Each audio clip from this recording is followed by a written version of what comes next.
헌법재판관 8인이 전원일치로 윤석열 전 대통령 파면을 결정을 했습니다. 대통령 파면에 따라서 60일 내에 조기 대선이 치러지게 돼서 이제 정치권은 대선 국면으로 빠르게 전환될 것으로 보입니다. 윤 전 대통령 탄핵에 따른 정치권 반응과 전망, 장성호 전 건국대 행정대학원장, 이승훈 민주당 전략기획위 부위원장 두 분과 이야기 나눠보겠습니다. 어서 오십시오. 네, 안녕하세요. 자, 헌법재판소가 지난해 12월 3일이었습니다. 비상계엄 선포 후 122일 만에 재판관 8명 전원일치로 윤석열 대통령을 파면했습니다. 이제 윤석열 전 대통령이 됐습니다. 오전 11시에 문영배 권한대행이 선고를 시작했고 22분 만에 파면 주문을 읽고 선고가 끝이 났는데요. 일단 두 분의 오늘 선고에 대한 평가부터 들어보겠습니다. 자, 장 원장님 어떻게 보셨습니까? 애초에 저는 만장일치로 선고가 되리라는 것을 예상을 못했기 때문에 예. 왜냐하면 변론 종결 뒤에 38일이나 지금 39일째 이것이 지금 선고가 된 것 같은데 그렇기 때문에 소수 의견이 분명히 있을 것이다. 그래서 5대3, 4대4 이런 것도 많이 지금 돌고 했고 저도 거기에 방송에 나와서 그렇게 얘기를 했는데 소수 의견이 전혀 없지 않습니까? 그렇습니다. 일반 보충 의견만 몇 분이 하시고 전원일치, 만장일치로 대통령의 파면을 결정했다는 것은 오늘 윤곽근 변호사가 이거에 대해서 간단하게 헌재 앞에서 얘기를 한 것이 헌재 재판관들이 이제 정치적으로 판단을 한 가능성도 있고 그리고 전체적인 숲을 봐야 되는데 나무를 보고 판단했다. 그렇게 해서 대리인단 측에서는 그런 입장인 것 같고 아무래도 헌법재판소의 탄핵 심판은 단심제이기 때문에 이것은 헌법적인 기관이고 우리가 모두가 다 이거에 대해서는 승복을 하고 수용을 해야 되는 그런 부분이지만 지금까지 이런 관점에서 해석을 물론 저는 법조인은 아니지만 해석을 했을 때 이렇게 전원일치, 만장일치로 이렇게 나오려는 것은 상당히 예측을 하지 못했다.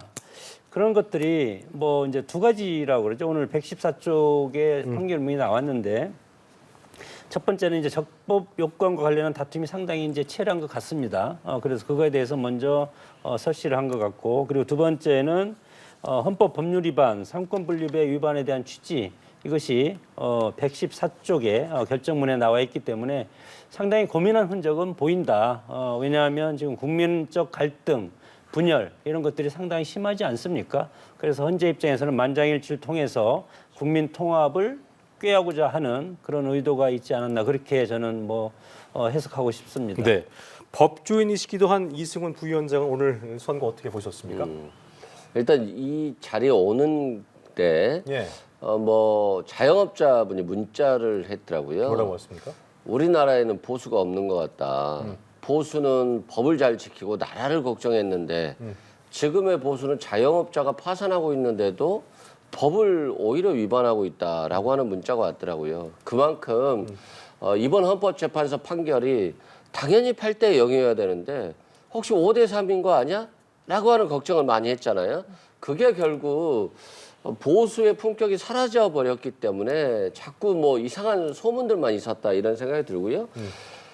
왜 이렇게 늦게서야 111일 만에야 파면이 됐을까라고 봤을 때는 결국 보수 헌법재판관들이 이재명 대표 항소심에서 유죄 판결이 나올 때까지 좀 기다리는 정파적인 선택 때문에 늦지 않았나. 그 과정에서 국민들은 굉장히 혼란스러웠다. 정말 5대 3인가? 라고 하는 걱정을 했습니다만 역시나 8대 0 파면이었다 말씀드리고요. 저는 며칠 전부터 이런 생각을 했어요. 그 비둘기가 발목에 끈이 묶여가지고 날개짓을 하는데 날아가지 못하는 그런 생각을 했어요. 근데 오늘 파면 선고를 통해서 끈이 풀리면서 활짝 날아간 것 같은데 오늘 외환시장도 많이 안정을 조금씩 찾아가는 것 같고요. 미국은 주가가 대폭락을 했음에도 불구하고 오히려 한국 시장은 지금 선방을 했거든요. 그런 측면에서는 일단 청신호는 켜졌다. 그래서 빨리 조기 대선 과정에서 새로운 대한민국의 대통령이 나타나서 그 대통령이 통합과 유능과 책임 있는 정치로서 다시 한번 대한민국을 원점으로 다시 돌려서 새롭게 태어나는 그런 한 해가 됐으면 좋겠다 이런 생각이 듭니다. 네. 예, 뭐 이야기한 대로 헌재는 윤 대통령이 비상계엄을 선포한 행위와 그 과정이 파면에 이를 정도로 중대한 법 위반이라는 결론을 내렸습니다. 오늘 선고 내용을 좀 더 들여다보면요. 윤 전 대통령 측이 제기한 계엄 선포 당위성 주장을 하나도 받아들이지 않았거든요. 이 내용은 어떻게 들으셨어요? 상당히 저는 의외라고 생각합니다. 적법 의외였다. 절차 원칙을 상당히 강조했고 그렇기 때문에 일각에서는 상당히 각하가 나오지 않을까. 그래서 대통령의 탄핵 각하해서 헌재 앞에서 국민의힘 의원들이라든가 우리 국민의힘 원외 당협위원장들이 탄핵 각하에 대해서 팻말을 듣고 1인 시위를 상당히 오랫동안 하지 않았습니까? 그렇기 때문에 그거에 대한 충격 또한 상당히 지금 국민의힘으로서는 상당히 크리라고 생각이 들고 저 자체도 뭐 그렇게 생각을 하는데 여기에서 뭐 헌재 입장에서는 이것을 헌법소의 의무 이것을 가장 중요하게 보면서 그리고 삼권 분립 그리고 통치 구조와 기본권 두 축으로서 이것에 대해서 판단을 한 것 같습니다.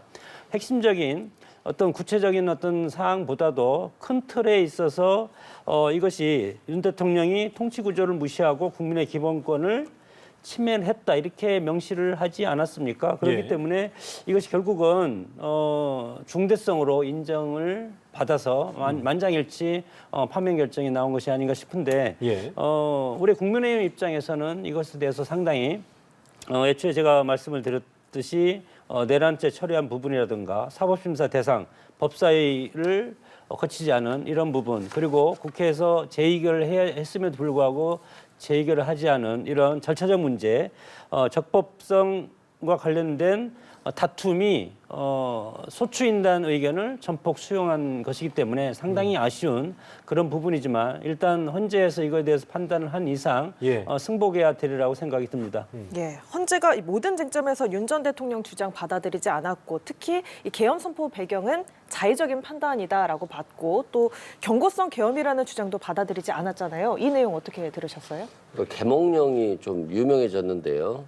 계몽령이 어디 있습니까? 군대를 동원해서 국회에 출동을 했잖아요. 선관위는 영장도 없이 압수수색을 하고요. 있을 수 없는 일이 벌어졌는데요. 왜 이걸 각하나 기각될 거라고 생각을 하죠? 그렇기 때문에 대통령도 현실 인식이 없었지만 국민의힘도 정말 현실 인식이 없고 빨리 제자리로 돌아오시라. 윤석열 전 대통령과는 빨리 절연을 하셔야 된다 이런 말씀 드리고요. 헌법재판소가 007에서 나오는 살인 면허를 줄 수는 없잖아요. 대통령에게 내란 면허를 줄 수 없는 건 당연한 거 아니겠습니까? 그런 측면으로 보시면 된다 말씀드리고요. 포고령 같은 거 보면 예. 정치인의 모든 정치 활동을 금지해버리잖아요. 그럼 대한민국은 정치가 없는 사회가 되는 거잖아요. 영장 없이 체포할 수 있다라고 하는데 그러면 우원식 의장도 체포하고 이재명 대표도 체포하고 한동훈 대표도 체포하고 전 대법관도 체포하고 누구랑 정치하죠? 윤석열 대통령을 찬양하는 분들하고만 정치를 하겠다 이런 말이잖아요. 그렇기 때문에 당연히 포고령은 위헌일 수밖에 없었고 중대했다. 그리고 계엄 해제 요구를 거부하는 것, 계엄 해제를 못하게 끌어낸다라고 하는 것, 이것도 중대한 헌법 위반이고요. 또 선관위의 야구방망이와 복면을 가지고 출동해서 핸드폰을 영장도 없이 압수수색하고 선관위 직원들을 감금하다시피 한다. 이것도 중대한 위반이고요. 또 홍장원 전 국정원 1차장이 말했습니다만 체포조, 위치를 추적하고 체포하겠다. 이것도 사법부의 독립까지도 침해한 것이다. 전 대법관들에 대해서도 체포하겠다라고 했기 때문에 예. 결국에는 윤석열 대통령이 비록 헌법재판소에 나와서 거짓말을 했습니다만 모든 것이 다 사실로서 인정됐기 때문에 향후 내란죄 형사재판에 있어서도 굉장히 불리한 위치에 있게 됐다라고 말씀드립니다. 예. 총평에서 두 분의 의견이 엇갈린 부분이었죠. 그러니까 장 원장께서는 일각에서 많이 추측이 됐었고 굉장히 무성했었던 네. 전원일치가 아닌 5대3, 뭐 4대4 결론이 많이 나왔었습니다만 결국 뭐 이런 재판관의 개인적 성향도 그렇고요. 임명 주체 등 근거로 그런 어떤 기각이나 각하 전망이 나오기도 했었는데 결국 선고는 8대0 네. 전원일치였습니다. 이 부분은 어떻게 보셨습니까? 8대 0도 8대 0이지만 각 그 소추 쟁점 5개가 있지 않습니까? 예. 예. 5개 전부에 대해서 전부 8명의 재판관이 전부가 다 인정을 했습니다. 그렇기 때문에 우리가 대법원 같은 경우는 3심제지 않습니까? 근데 헌법재판소의 재판 같은 경우는 단심으로 한 번에 끝나기 때문에 예.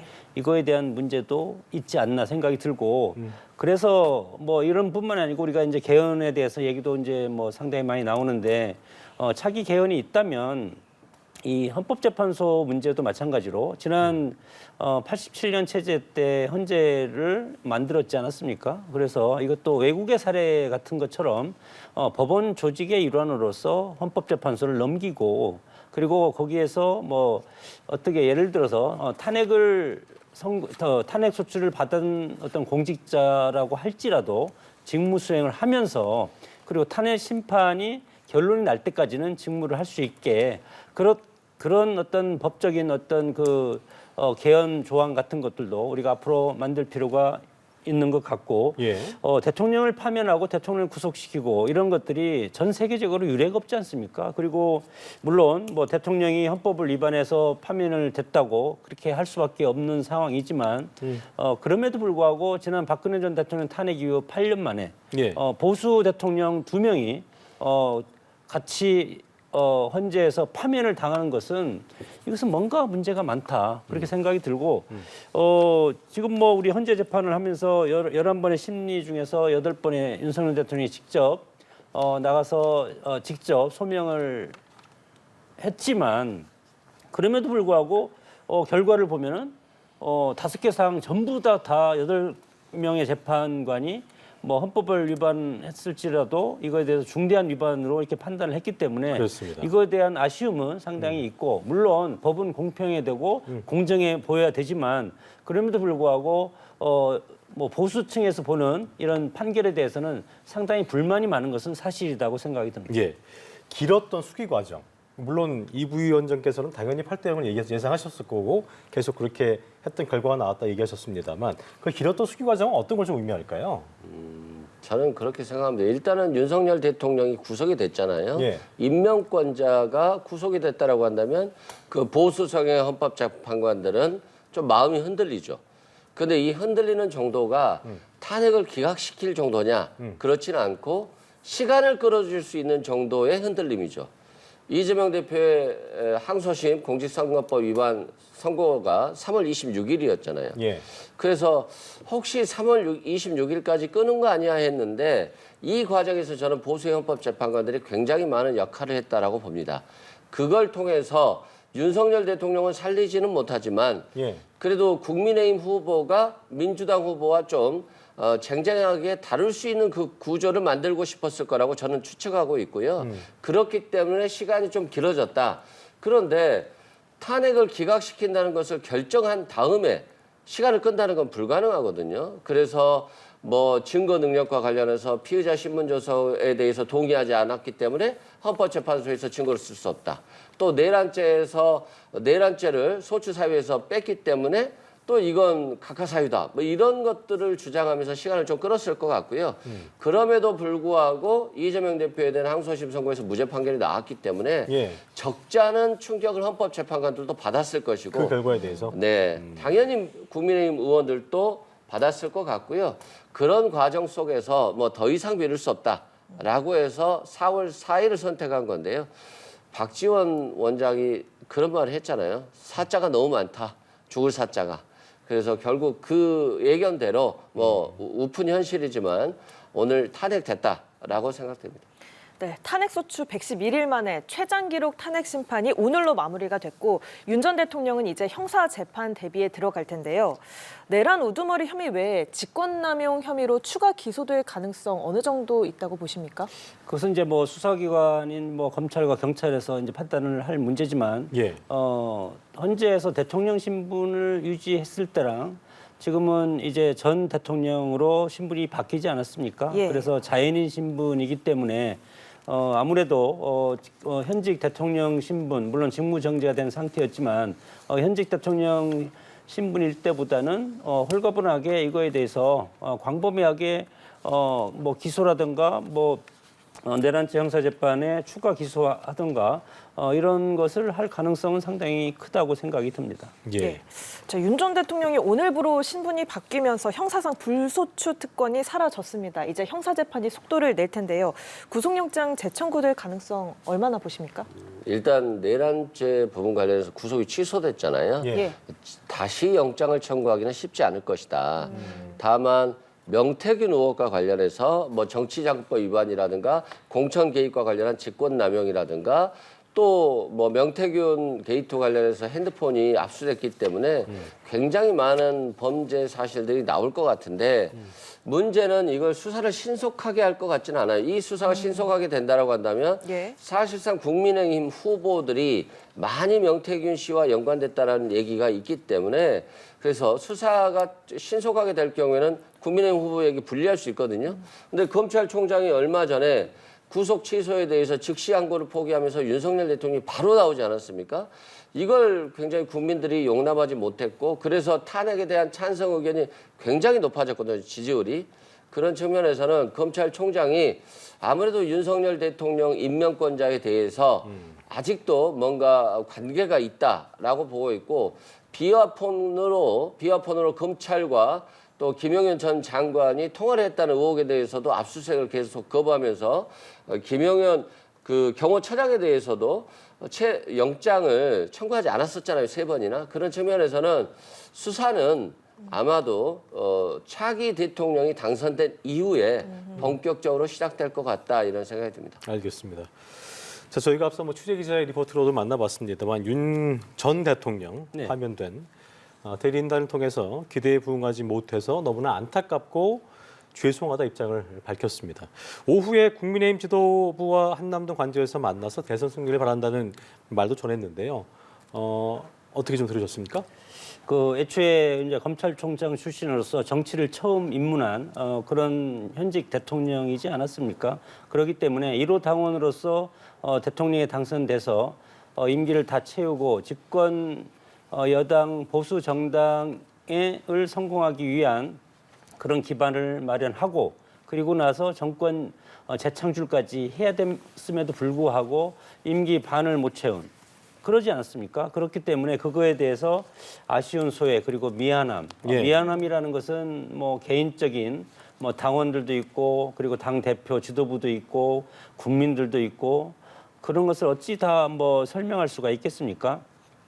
그럼에도 불구하고 절제된 언어로서 일단은 대국민 그런 메시지를 발표를 했고 그리고 오늘 당 지도부 권영세 비대위원장하고 원내대표가 관저를 방문해서 앞으로 뭐 위로를 해도 그게 위로가 되겠습니까? 사실 위로가 될 그런 시간은 아니지만 그럼에도 예. 불구하고 지금 차기 대선에서 만약에 국민의힘이 민주당 후보와 대결을 해서 승리하지 못한다면 민주당이 지금 180석 지금 무엇이든지 입법을 할 수 있지 않습니까? 거기에다가 국민의힘이 뭐 8명만 더 가면 개헌까지 할 수 있는 그렇기 때문에 만약에 대통령까지 민주당이 정권을 잡는다면 예. 국회에서 입법한 것을 대통령이 거부권 하지 않습니다. 그러면 일사천리로 모든 것을 일극체제로 정말로 이재명 대표가 만약에 대통령이 된다면 이재명 대표, 이재명 후보, 뭐 이재명 뭐 하여튼 마음대로 민주당이 생각하는 걸 모든 것을 할 수 있고 그리고 만약에 뭐 여기에서 국민의힘 보수 정당 계열의 8명 정도에서 200명이 넘는다면 예. 개헌까지 할 수 있는 것 아니겠습니까? 그렇기 때문에 차기 대선이 뭐 만약에 차기 대선이 이제 조기 대선이 치러지죠. 네. 조기 대선에서 가장 핵심적인 것은 절대 권력 제1당인 민주당의 다수당의 그런 전횡을 막을 수 있는 것은 대통령밖에 없다. 그렇기 예. 때문에 오늘 당 지도부한테 윤석열 대통령도 내가 못한 것을 60일 안에 치러질 수 있는 이 대선에서 대통령에 당선돼서 민주당의 그런 지금까지 있었던 입법 폭주 이런 것을 막아야 된다. 그런 차원에서 당부를 했다고 생각이 듭니다. 자, 조기 대선에 대한 부분 잠시 후에 짚어보도록 하겠고요. 이 부위원장께서는 오늘 윤 전 대통령의 메시지가 길지는 않았거든요. 어느 지점 좀 주목을 하셨어요? 저는 좀 다행이다 이런 생각이 들고요. 뭐 사랑하는 국민 여러분으로 시작된 것 같아요. 일단 국민을 나누지는 않았다. 과거에는 자신을 지지하는, 자신을 위해서 광장에서 집회를 하는 그 사람들에게 명확하게 감사하다는 표현을 했거든요.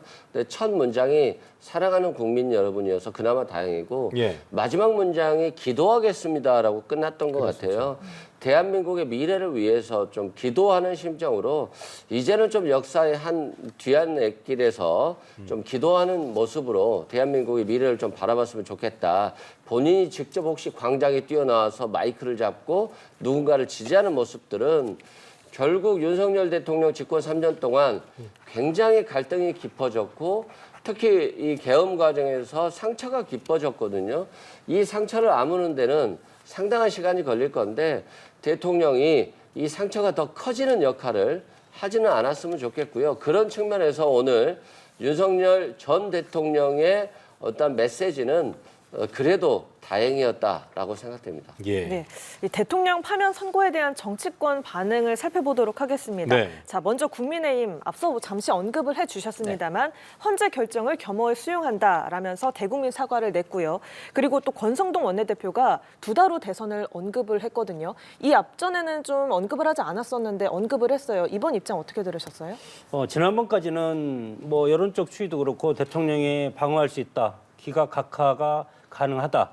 그렇기 때문에 물론 당 지도부에서는 장외투쟁을 하지 않았지만 예. 광장에 나오지 않았지만 의원들 상당수가 헌법재판소 앞이라든가 관저 앞에 상당히 나와서 같이 여러 가지 뭐 시민들과 함께 같이 하지 않았습니까? 그럼에도 불구하고 이제는 오늘 헌재에서 대통령 파면이라는 그런 선고를 받아들였기 때문에 정당의 목적은 정권 창출입니다. 정권 획득이고 그렇기 때문에 정권을 60일 내에 6월 3일이 될지 4일이 될지 뭐 그건 모르겠지만 대선일이 정해진다면 그거에 맞춰서 역으로 후보 경선도 해야 되고 뭐 여러 가지 토론회도 해야 되고 여러 가지 많지 않습니까? 그것에 대해서 당 지도부로서는 그거에 맞춰서 앞으로 정치 일정을 짜야 되는 입장이다. 예. 그래서 빠른 시일 내에 이제 후보를 결정한 입장이기 때문에 물론 오늘 뭐 11시 22분에 탄핵이 선고돼서 파면이 됐지만 뭐 오늘 내일까지는 그래도 뭐 구체적인 그런 얘기는 하지 않을 것 같습니다. 뭐 여러 가지 도리상. 그럼에도 불구하고 이제 일요일 날 오후 4시인가요? 의원총회를 열어서 본격적인 대선 준비에 들어갈 수밖에 없고 좀 전에 제가 말씀을 드렸지만 국민의힘이 이번에 대선에서 여러 가지 좋은 후보를 발굴을 하고 선택을 해서 민주당 후보와 대결을 해서 이겨야만이 여러 가지 뭐 국회에서 입법해 오는 것을 행정부에서 막을 수 있는 그런 마지막 수단이 되기 때문에 국민의힘으로서는 이번 대선 포기할 수가 없는 아주 중요한 선거라고 생각이 듭니다. 네, 국민의힘 지도부가 여당 역할 다하지 못한 것에 책임을 통감한다라고 하면서도 이 2달 후 뒤에 조기 대선을 져서는 안 될 선거다 이렇게 이야기를 했는데 입장 어떻게 들으셨어요? 일단 책임을 통감한다는 부분에 대해서는 잘했다라고 말씀드리고요. 조기 대선에서 승리하겠다? 굉장히 어려울 거라고 저는 봅니다.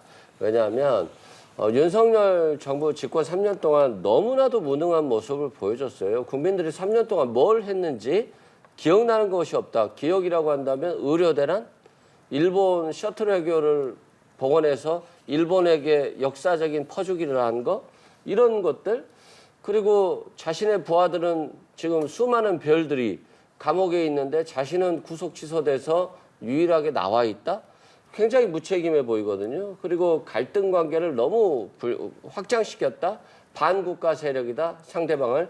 이런 것이기 때문에 이제는 차기 대통령은 유능한 모습을 보여줘서 지금 경제가 망가진 경제를 살려야 된다라고 말씀드리고 너무 무책임했기 때문에 대통령이 책임지는 모습을 보이는 대통령이 돼야 된다라고 말씀드리고 또 통합의 관점에서 그래서 차기 대통령은 누군가를 죽이는 그냥 2년, 3년, 5년 내내 정적을 죽이는 데만 몰두했던 윤석열 전 대통령과 달리 포용과 화합, 통합의 정치를 통해서 어느 지역에 또는 자신을 지지하는 정당의 대통령이 아니라 국민의 대통령으로 거듭나서 정말 탄핵당하지 않고 역사의 길이 남을 대통령이 꼭 탄생했으면 좋겠습니다. 예. 민주당 얘기니까 또 이제 이 부위원장께 먼저 여쭤볼 텐데 이재명 민주당 대표 같은 경우에는 뭐 민주당도 그렇고요. 분위기가 오늘도 차분하게 로우키의 톤으로 임한 것 같습니다. 절제하는 분위기였고 이재명 대표는 촛불혁명에 이은 빛의 혁명으로 우리 국민은 이 땅의 민주주의를 극적으로 부활시켰다 이런 발언들을 했는데 일단 뭐 조기 대선에 대한 직접적인 언급은 없었습니다만 뭐 성장과 발전의 길을 열어가겠다 밝혔는데요. 어느 지점에 좀 주목하셨어요? 일단은 겸허하게 받아들이고 좀 자제하자. 이건 국가가 기쁜 날이 아니라 국가의 비극이다. 대통령이 2번이나 탄핵당한 것 자체가 슬픈 일이잖아요. 윤석열 대통령의 과오는 잘못됐고 지적해야 되겠습니다만 자꾸 잘못된 역사가 되풀이되는 것들은 다시는 있어서는 안 된다 이런 말씀 드리고요. 두 번째는 경제 문제에 대해서 집중한다고 보시면 될 것 같아요. 자꾸 이재명 대표에 대해서 경험하지 못하신 분들이 뭐 사회주의자다, 대한민국 경제를 망가진다 뭐 이런 혹세무민 마치 8대 0으로 탄핵이 인용될 건데 5대 3으로 기각될 것처럼 흔드는 그런 모습들인데요. 성장과 발전이 없으면 분배도 없다. 지금 윤석열 정부에서 가장 문재인 전 대통령을 비판했던 것이 코로나 시기에 왜 그렇게 돈을 많이 퍼줘서 빚이 적자가 많이 늘었냐라고 했는데 그 당시에 국민들은 재난지원금도 받았고 그래서 자영업자들이 힘든 시기를 벗어날 수 있었고 그래서 불가피하게 적자가 났지만 전 세계적으로 확장, 유동성 정책, 확장 정책을 폈었어요. 근데 윤석열 전 대통령은 집권기간 내내 돈을 아껴야 된다. 미래 세대에게 적자를 내서는 안 된다. 그건 좋은데 거의 문재인 전 정부 시기와 똑같은 정도 수준의 세수 펑크로 말미암아 적자가 커졌거든요. 그러면 돈도 안 쓰고 국민은 국핍했는데 적자만 늘어났기 때문에 정말 무능한 모습이었고 그것을 봤을 때 이재명 대표가 성장과 발전, 그로 인한 분배, 그리고 그로 인한 세수 확보 이런 것들을 경제 정책을 굉장히 강조한 부분이 있다라고 말씀드립니다. 예. 오늘 그 헌재의 파면 결정에 대해서 위대한 국민의 승리다 이렇게 얘기를 하면서 이 대표가 광장 민심이 공을 돌렸는데 일단은 뭐 당 지도부 입장에서는 저희가 아까도 언급했습니다만 언행 자제론까지 내리면서 좀 비장한 분위기를 유지했거든요. 네. 어떻게 좀 보셨습니까? 뭐 당연히 그렇게 뭐 할 수밖에 없고 역대 정치권 어떤 여러 가지를 상황을 보면은 이런 큰 호재 때 예. 말 실수라든가 행동 이런 걸로 찬물을 끼얹어서 역풍을 불러오는 경우가 상당히 많았습니다. 예. 그래서 그런 것을 지금 소위 말해서 표정 관리하고 있지 않나. 그리고 사르는 판을 걷고 있는 심정이고 그리고 속으로는 이번 대선 혹시 승리할 수 있겠다는 그런 마음 또 사법 리스크 이재명 대표 사법 리스크를 돌파할 수 있겠다. 예. 뭐 이런 여러 가지 긍정적인 신호가 있기 때문에 표정 관리하고 있다고는 생각이 들지만 성장과 발전의 길을 열어가겠다 이렇게 밝히면서 구체적인 얘기는 안 했습니다. 물론 당 대표 사퇴하고 이제 대선 출마 선언을 이제 할 텐데 여러 가지 보면은 뭐 이런 걸 보면은 이재명 대표의 지금까지 어떤 여론적 추이 몇 개월 동안 쭉 보면은 28%, 33% 하여튼 그 언저리에서 박스권 안에 갇혀 있지 않습니까? 대선에서 승리하려면 이번 대선이 뭐 몇 명이 나올지는 모르지만 국민의힘 후보하고 민주당 후보가 1대1로 붙을 가능성이 상당히 큽니다. 예. 이렇게 됐을 때 40% 이상이나든가 51%를 넘어야 되는데 과연 이재명 대표로서 지금까지 여론적인 추이를 봤을 때 50%를 넘을 수가 있을까? 이런 생각이 저는 들고 그래서 지금 최근에 하는 것이 중도 외연 확장 카드 아니겠습니까? 뭐 예를 들어서 과거에는 재벌해체를 해야 한다고 그랬는데 최근에 이재명 삼성 회장을 만난다든가 기타 등등 여러 가지가 많이 있지 않습니까? 거기에 대해서 민주당 내부에서도 이거에 대해서 뭐 고양이면 뭐 쥐름만 잘 잡으면 되지 흥묘백묘론 그런 것도 과거 얘기했고 그런 것이 본인의 지지율 박스권에 갇힌 것을 돌파할 수 있자 했는데 그렇게 던져보니까 또 역풍이 불고 그렇기 때문에 이런 뭐 중도 외환 확정 카드로 지금 쓰고 있지만 여의치는 않지 않을까 그렇게 생각이 듭니다. 그렇군요. 예. 오늘 오전 11시 22분 윤 전 대통령이 파면된 이후에 양당에선 의원총회가 열렸는데요. 자, 국민의힘 의총에서는 좀 혼란스러운 분위기 속에 탄핵 찬성파를 향한 원망, 어떤 책임론 같은 것도 좀 떠올랐고요. 민주당 의총에서는 앞서 이야기를 했지만 다소 좀 화기애애한 분위기 속에 겸허한 모습을 강조하기도 했습니다. 오늘 이 양당의 의원총회 분위기 어떻게 읽으셨어요? 뭐 아직까지 국민의힘에서는 뭐 탄핵을 강을 건너기에는 좀 짧은 시간이죠. 그런데 조기 대선 과정에서의 기간은 2달밖에 없기 때문에 너무 짧은 시간이어서 그 기간 동안 탄핵 강을 건널 수 있을까라고 하는 측면에서 내부 갈등으로 자폭할 수도 있지 않나 이런 생각도 들고요. 다만 국민의힘 자체가 잘 되느냐 못 되느냐는 제가 관심은 없습니다만 한 당이 무너지는 것들이 결국 국민까지도 영향을 미치기 때문에 저는 국민의힘이 빨리 탄핵의 강을 건너서 정상적인 당으로 거듭나길 바란다 이런 말씀 드리고요. 민주당은 역시나 아까 말씀드린 대로 지금 경제가 너무 어렵기 때문에 유능한 모습을 보여줘야 되고요. 또 정말 윤석열 전 대통령에 대해서 가장 들었던 얘기가 경노잖아요. 경노. 근데 이게 자신이 책임지고 좀 부하 직원들에게 또는 강요들에게 좀 더 책임을 주고 권력을 주고 그래서 이런 것들을 잘 융합시키는 그런 모습들이 되어야 될 것 같고요. 또 통합의 관점에서 뭐 이재명 대표가 되면 뭐 다 죽는다 뭐 이런 말이 있는데 당연히 사법적인 심사는 해야 되겠습니다만 정적 제거를 위해서 또 너무 사법화하는 또 검찰이라든가 이런 사정기관들을 이용하는 모습들보다는 통합의 관점에서 조금 더 신경을 써서 결국 국가가 하나 되는 조금 모습들을 만들어줬으면 좋겠다 이런 생각이 듭니다. 네, 민주당은 유능한 모습, 통합을 보여줘야 할 것이다라고 하셨고 또 국민의힘에는 내부 갈등을 우려하는 말씀을 하셨는데 어떻게 들으셨어요? 글쎄 그것이 내부 갈등인지 아니면 치유를 위한 몸부림인지 그것은 이제 뭐 앞으로 향후 정치 일정을 보면 알 것이고 민주당도 마찬가지로 제가 국민의힘 소속이지만 민주당 이재명 대표의 지난번 총선에서 완전히 확실한 이재명 1극 체제가 비명 행사를 통해서 이루어지지 않았습니까? 그렇기 때문에 국민의힘에서는 상상할 수도 없을 만큼 민주당은 단일 대우로 갑니다. 어떻게 외연적으로 보면 상당히 부러운 면도 있습니다. 그럼에도 불구하고 정당이 저렇게 단일대로 갔을 때 그것이 만약에 어떤 또 돌출 변수가 있어서 당에 어떤 뭐가 가해지면 쉽게 무너질 수 있는 그런 조직일 수도 있기 때문에 그런 의미에서 국민의힘은 지금 뭐 지난번 대통령 탄핵 때 12월 4일 날 대통령 탄핵 때 10몇 명이 가서 탄핵에 찬성해서 급기야 오늘 대통령이 파면 당하지 않았습니까? 그런 가슴 아픈 부분도 있지만 그럼에도 불구하고 보수 정당으로서 유연함 그리고 다양성 이런 것을 가지고 있는 것이 앞으로의 경쟁력에서 큰 힘이라고 생각이 들고 앞으로도 마찬가지로 민주당의 이재명 체제처럼 저렇게 1극 체제로 국민의힘은 갈 수가 없습니다.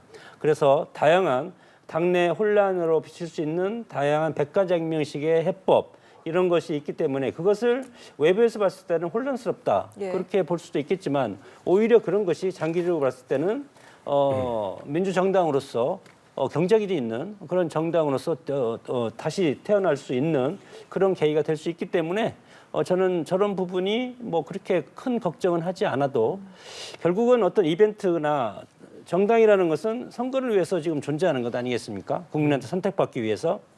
그렇기 때문에 선거를 앞두고 이런 혼란스럽고 분열적인 모습은 봉합될 수밖에 없다고 생각이 듭니다. 예. 어쨌든 두 분께서 지금 얘기해 주신 그 부분과 좀 맥을 같이 할 수 있겠는데요. 끝으로 조기 대선 얘기를 좀 해보면서 마무리하도록 하겠습니다. 조기 대선이 어쨌든 현실화되면서 각 정당 같은 경우에는 대선 준비 체제로 전환을 할 것으로 보이고 일단 중앙선관위 같은 경우에도 윤 전 대통령 파면 결정 직후에 제21대 대통령 선거에 예비 후보자 등록을 시작했습니다. 선거까지 이제 뭐 아까 이 부위원장께서 말씀해 주셨습니다만 많은 시간이 남지 않았기 때문에 사실상 대선판을 어떻게 뒤흔들 수 있는 뭐 변수랄까요? 이런 것들이 좀 있을 것이고 이것이 관건이 될 것이라는 부분이 있을 것 같습니다. 끝으로 듣고 마무리하겠습니다.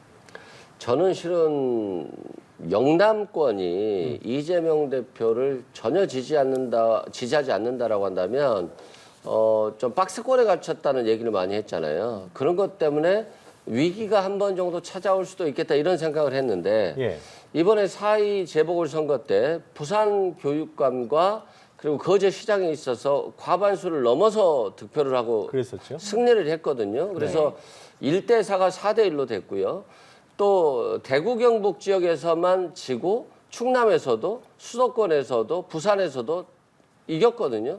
그런 측면에서는 부산이나 PK가 아직은 역시 윤석열 정부의 실망에 대해서 민주당을 지지하고 있구나 이런 확인을 했고요.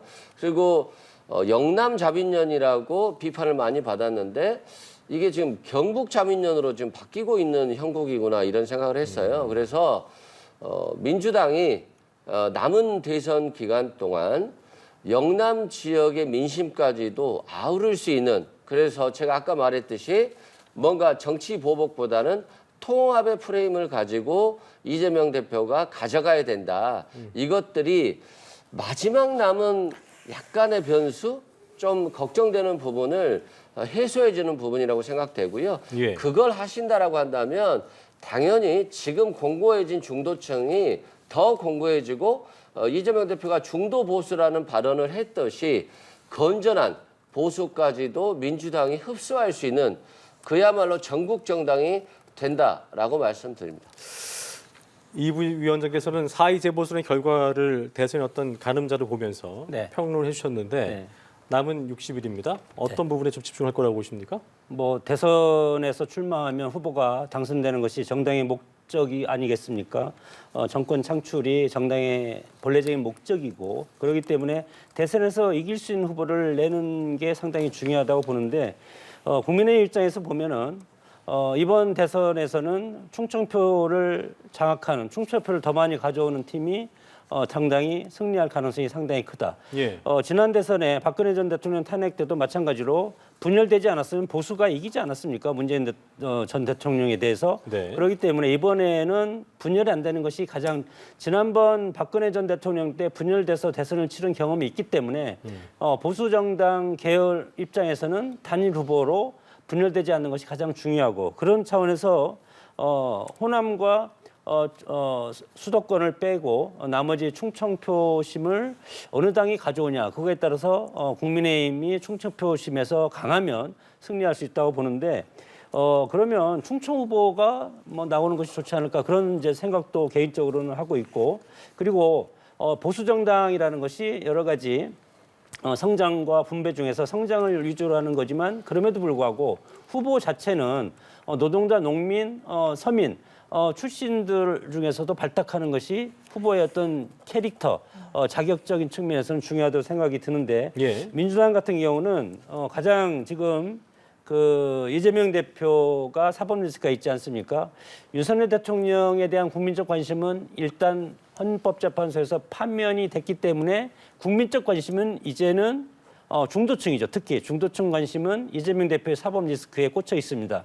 그래서 이것을 이재명 대표가 얼마만큼 감당할 수 있을 것인가 네. 그것이 핵심적인 것이고 이것을 뚫지 못하면 중도 표심에서 박스권을 탈출할 수가 없을 것이고 특히 이재명 대표가 제가 이게 주의 깊게 보는 것은 호남 표심에서 호남표가 이재명 대표한테 지난번 문재인 대통령이 당선될 때만큼 10% 정도 못 가져온다면 대선에서 이길 수가 없는 그런 표가 되기 때문에 호남 표심이 이재명 대표한테는 가장 중요한 그런 표심이라고 봅니다. 예, 알겠습니다. 자, 오늘 윤 전 대통령 파면으로 탄핵 심판이 마무리된 상황 속에 예. 이제 정치권의 시계는 조기 대선으로 빠르게 흘러갈 것으로 보입니다. 지금까지 이승훈 민주당 전략기획위 부위원장, 장성호 전 건국대 행정대학원장 두 분과 함께했습니다. 두 분 고맙습니다.